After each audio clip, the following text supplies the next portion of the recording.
Welcome to Forging the Crown in a little bit different setting, to say the least. We're trying some new things, and this was one of the ideas that we had.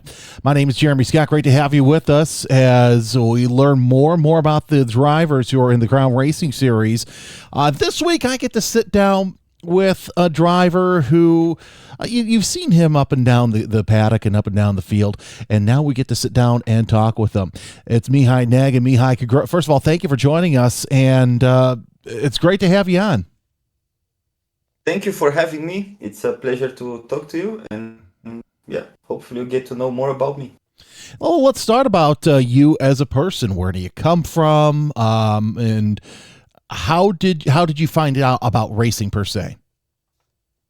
Well, I'm born and raised in capital city of Romania, Bucharest. About racing, I found out, I think, when I was 12 years old. I started to watch F1. Some family friends came over and it was on TV. And I got hooked from that. And since then, I don't think I missed more than like 5 races. And I started to follow other forms of motorsport as well. And at one point I decided I wanted to take part, and the easiest way was through sim racing, and that's how I got here. Well, let's talk about Bucharest, because you don't hear much about it being a racing hub per se. Why? How basically, what was it? The cars that excited you? Was it just something that you saw? Or did it run in the family? I guess my father was always into cars and into motorsport to some point. But the racing scene and the motorsport scene in Romania is not very evolved or polished, let's say.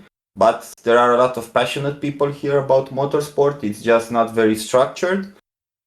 So, I was always into cars, and when I found out about motorsport and different types of racing, and once I was at that age where I could understand more what's going on, I could really follow and get hooked on it. So, that's how it would happen. But you say that, the racing scene's not very refined. However, one thing that I've noticed is when it comes to a racing scene like that, sometimes that's where you find your most passionate fans. Yeah, I guess because when you don't have that big of a tradition into motorsport and you don't have a lot of races, the people that really are passionate about motorsport are you really have to be into it to follow along. So it makes sense why that can be the reason. So. And of course, once you get into, the racing aspect, you talk about the sim aspect. Growing up for me, sim racing was just, Mario Kart or, Nigel Mansell's IndyCar or, some sort of racing game. You're lucky to where you came at the precipice of sim racing, but at the same time, video games for these series. Like I can remember playing F1 2012 on my PSP, and it seemed like it was close to real as it is. Yeah, for me, I think the first proper sim I played, but it was on a keyboard. I played Toka 3, I think. And after that, the first time I got proper into multiplayer racing, let's say into league racing, it was on the F1 games. I started on F1 2016, but I played from F1 2013 until 2016. I played with friends, single player and so on. But in 2016, I played in, I think it was Apex Racing League back then, and I managed to win the championship in the first season in the F2 category.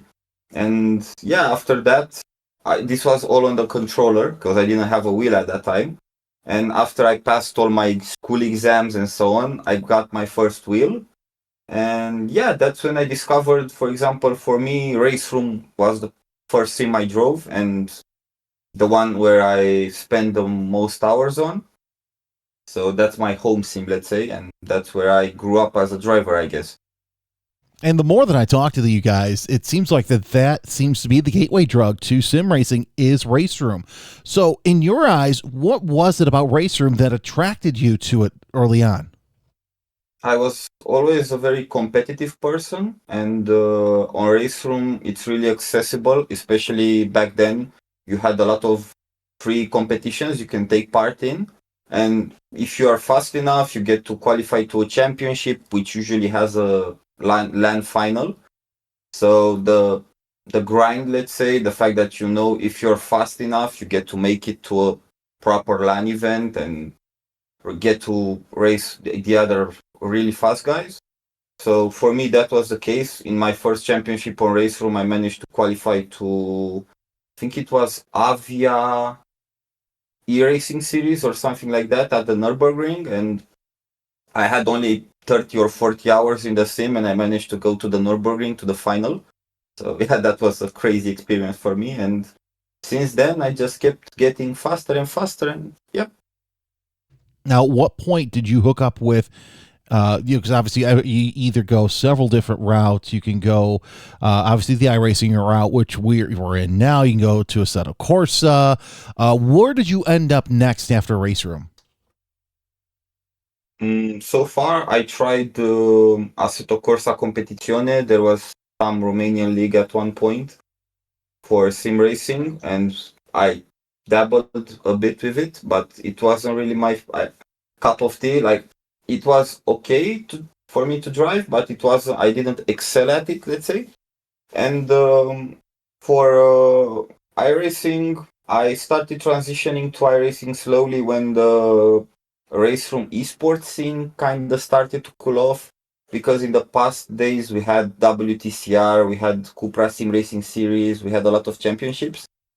And when those series started to disappear, I started to look to other sims for competitions. So yeah, that's how I ended up here, I guess. And your thoughts on iRacing, because everybody seems like the top racers, they absolutely love how you race room. They're like, okay, this starts here, and I learned my craft. Now I go to iRacing, and I feel like I'm actually in a real race car. In some ways, iRacing it this discussion can go on about which sim is more realistic, which is better, because they all do many things good. Some excel at some things, others are better at other things. And one thing about iRacing, I think the level of competition and the amount of really fast people on it really makes it enjoyable and makes it worthwhile to push yourself. The car dynamics, in some ways, yes, I really enjoy to drive some cars, but in other ways, I don't think it's necessarily the most realistic. For example, when it comes to brake pressure, the fact that you only need to hit the brakes 50 or 60% in some cars, I don't think it's quite right, but that's my 2 cents on it. Also, the when it comes to aggressive racing and close racing, the netcode sometimes can be a little bit sketchy, and when you go side by side with someone, you really have to trust that they leave that extra space there just in case. Well, while on race room, some finesse of the car wasn't as good as in iRacing, but you could really go door to door, especially in WTCR or in ADA CGT Masters in series like that. You can really go aggressive and rub on the other car, and it was like hard but fair racing. You can't really do that on iRacing, so in some ways that's I really miss that. Oh, let's talk about also, you mentioned something that is the crux of everything up and down the system, even on official iRaces, is the netcode. Some drivers have a way to deal with it. Obviously, in this series, you're racing drivers from all across the world. So, what is the best remedy for you to race when it comes to avoiding netcode? I think the best remedy is to just leave extra space or be more cautious, but at the same time, everyone in iRacing at the top level is pretty aggressive, and and having that driving style with this maybe connection issue or the difference in ping and everyone being from all around the world, it's kind sometimes can be a recipe for disaster, let's say. But you just learn to live with it. Learn that, okay, if you see a car diving up the inside, even though he's not maybe alongside you yet, maybe it's not the best idea to turn in. Leave some extra space there just in case you get hit by the netcode. So that's the way I deal with it.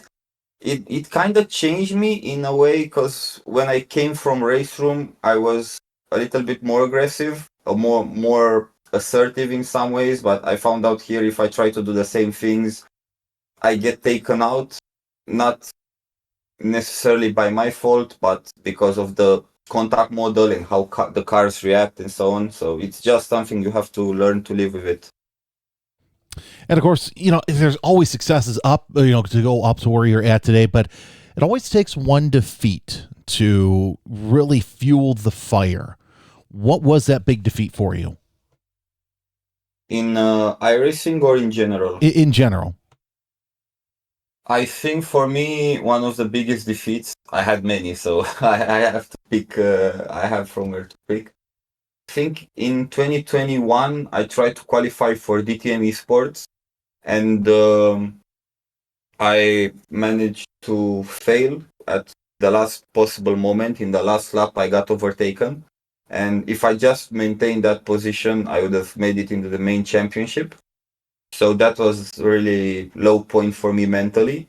But otherwise, there's always things you could have done better. But when you turn and look at the journey you had to get to that point, can't really be disappointed, because, okay, the end result maybe wasn't what you wished for, but the point where you started and the point where you ended up, it's a pretty big difference. So I try to learn and improve from all the experiences I had. Yeah, exactly, because because at that point you think, okay, yeah, this sucks, but at the same time, it's like, well, maybe there's something better behind door number 2, and that's the door you're going to go down anyway. So why not give that a shot?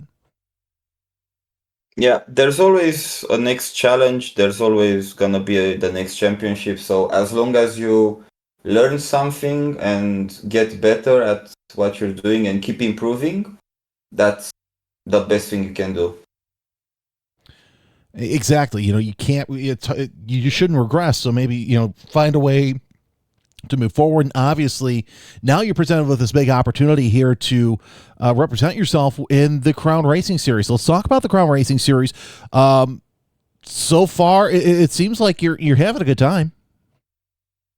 Yeah, in some ways, I am having a good time. In others, not so much. It's kind of frustrating sometimes, because I really want to push myself to be really fast and close to the top guys, but I do realize that in this series, all of the drivers are really fast, and myself on iRacing, I'm still like not a rookie, but I'm not up to their level yet.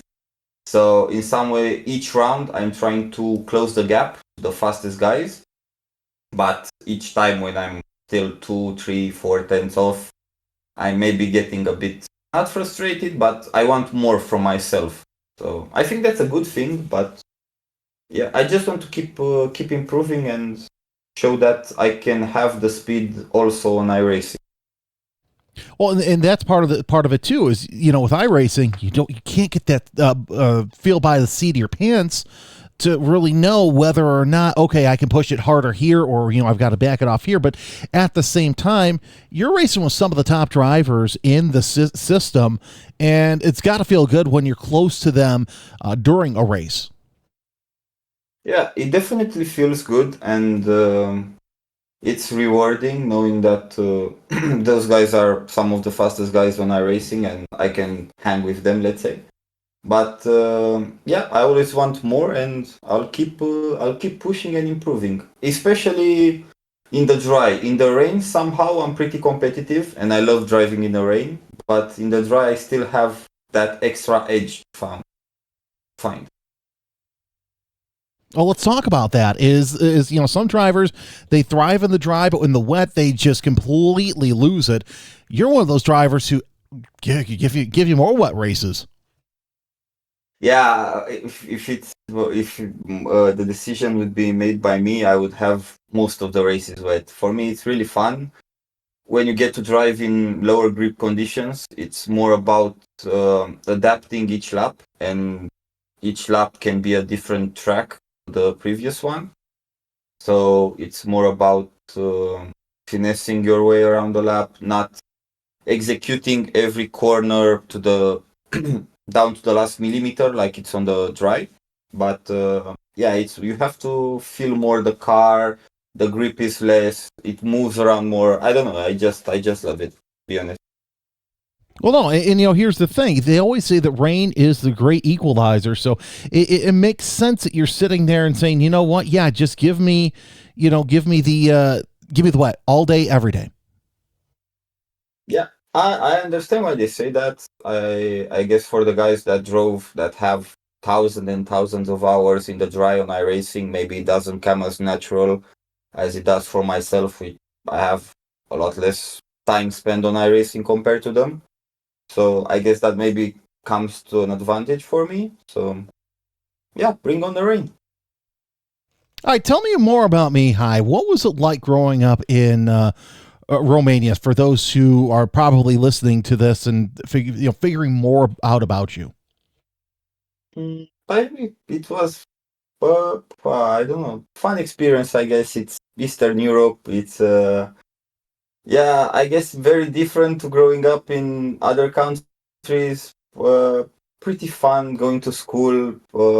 Up until high school, I think I didn't have any friends that watched motorsport. So on that front, I didn't really have a lot of people to talk with when it comes down to that hobby. But otherwise, doing a lot of stupid stuff as a kid, riding bikes and yeah, learning to ski, I guess, and a lot of activities. I always been a fan of outdoor activities, let's say, especially some that are maybe not dangerous, but more, let's say, fun or involved some speed.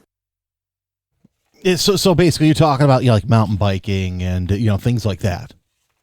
Yeah, mountain biking in the hills, in the countryside, or in the winter skiing, especially like after a couple of years, I got pretty good at it and tried to hit, for example, a certain speed down the slopes and stuff like that. So yeah.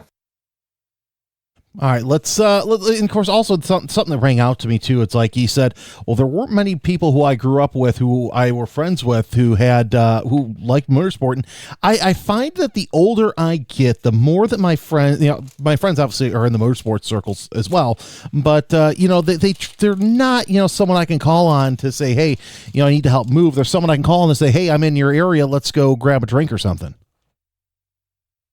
Yeah, for me, I think the biggest surprise was the boom that motorsport had in my friends group and people that I know of when I think the Drive to Survive series came out for Netflix. Like that's when I found out like a lot of people started to watch F1.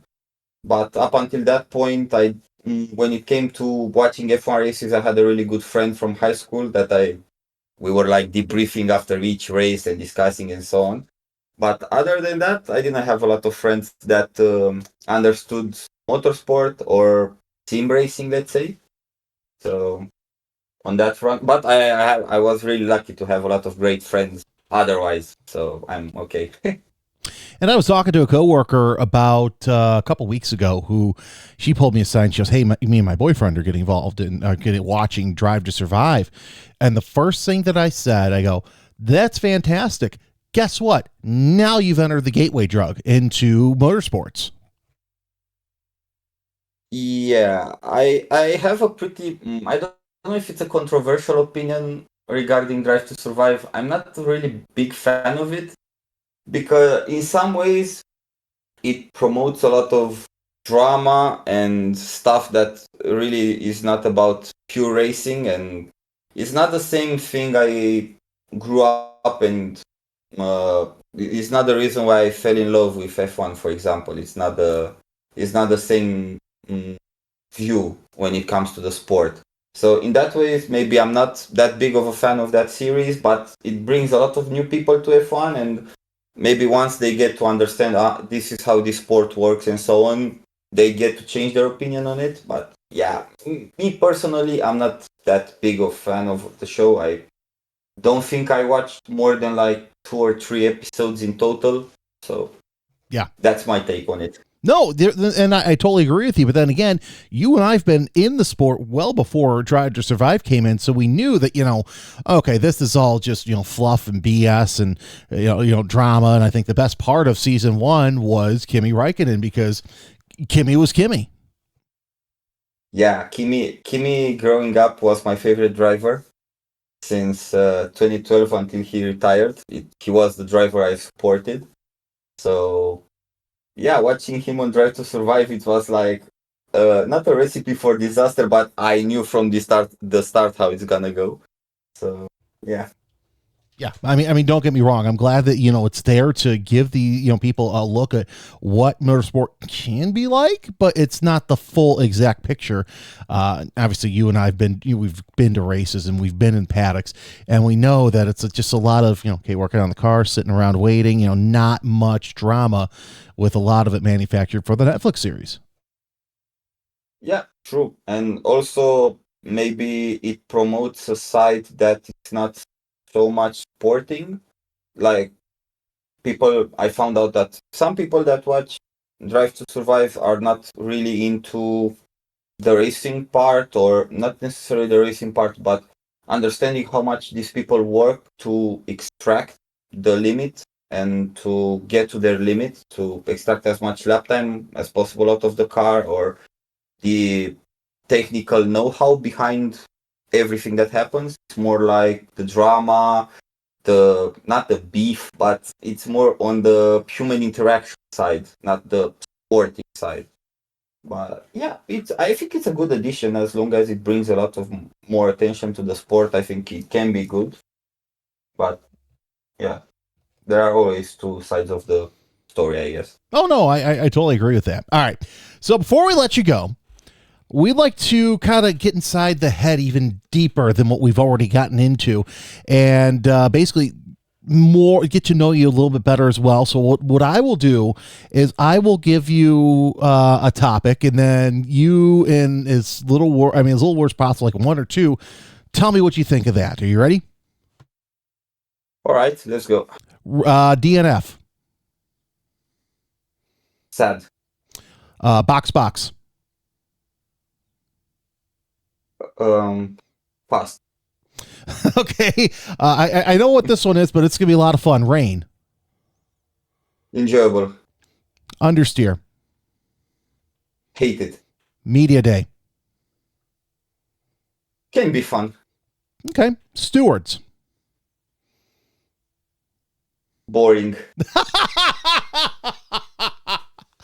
I've dealt with stewards up and down the United States ladder system, and that's the first time that I have heard that. I kid you not. That is fantastic.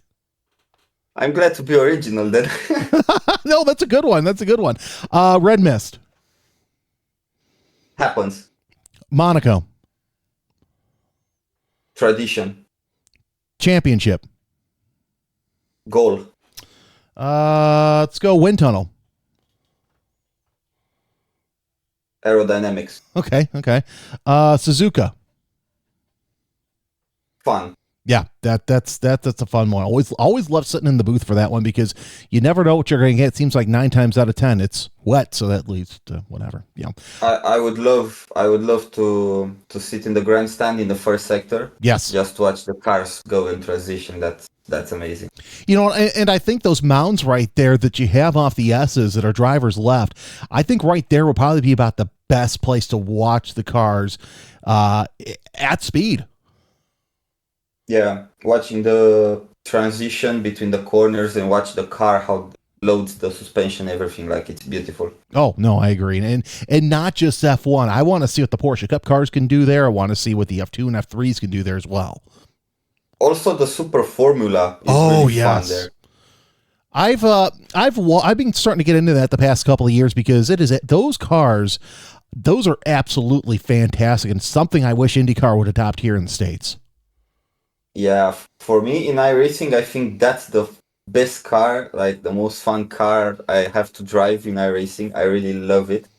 You get so much downforce and medium and high speed grip, but the power is just enough. Okay. Okay. So Yeah, I like that. That's a good one. That's a good one. A couple more. Bathurst. mountain, Teammate. rival, Team principal. enemy, And we'll end on this one. Pay driver. lane.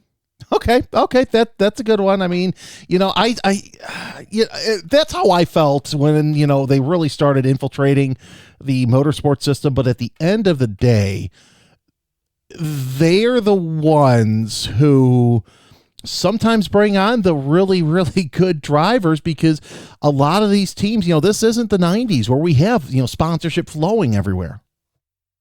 Yeah, no, I was trying to do those quick answers as and not entertaining as possible, but as fun as possible. Yeah, And I have a lot of respect for the paid drivers as well because I think in motorsport a lot of people don't realize that most of the drivers are paid drivers. Like you have to bring sponsors and everything. Like it's a very rare situation where yourself as a driver get fully paid just to drive and you don't bring anything.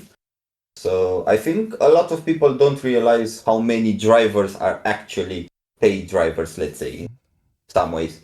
yeah. My best friend used to race in one of the support series for the Champ Car World Series back in the 2000s, and now he's a car owner. So I get privy information to what these teams are spending to sometimes even in the support series you don't the teams don't necessarily own all the cars. They basically lease them out for sometimes, and they bring in a young kid to pay for that seat and pay for the damages or the upgrades and things like that. So once you get behind the curtain, it's I'm not going to say jarring, but I feel like it really opens your eyes if you're a new fan coming into the series.